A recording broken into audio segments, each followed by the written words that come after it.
children. That's the American dream. That's what we strive for. That's what we sacrifice for. And that's what Democrats' radical policies are destroying.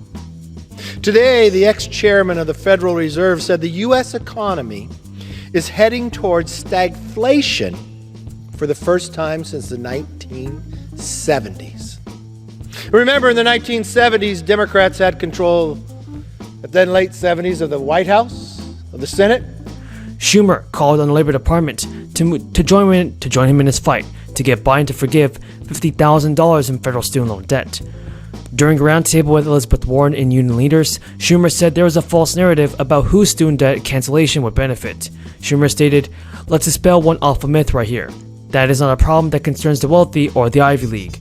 It's affecting working class people." Schumer also appeared to be speaking directly to Biden, who has repeatedly framed canceling student debt as a handout to the well-off. Schumer and lawmakers have made it clear that they will continue to push for student debt cancellation, and the Biden administration is grappling with the fact that the idea of student debt forgiveness infuriates many Americans, including those who never borrowed for their education or went to college. Taxes on employees making more than $400,000.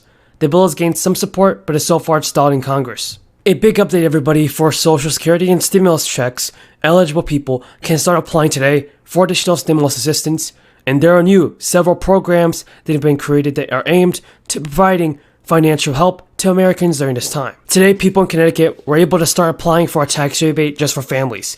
The rebate, which was created as part of the budget bill that the governor signed into law last month, provides taxpayers with a state tax rebate of up to $250 per child for a maximum of 3 children. Any Connecticut resident who claimed at least one dependent, 18 or younger, on their 2021 tax return may be eligible as well. And while not everyone was qualified to receive the rebate, the Department of Revenue Services estimated more than 300,000 households can meet eligibility.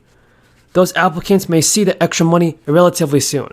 The filer status income threshold is single to married filing separately $100,000 or less and head of households. The rebate is for middle-class families. However, those who have higher income rates may be eligible to receive a reduced rebate based on their income. The period to apply began this week and ends on July 31st. The Department of Revenue Services said eligible families should start to receive their rebates in late August, right before the start of the new school year. The rebate came as the Biden administration pushed inflation as a top priority. It recently announced proposals aimed at boosting the U.S. economy. However, some of the presidential plans will need support of Congress, which could be a challenge.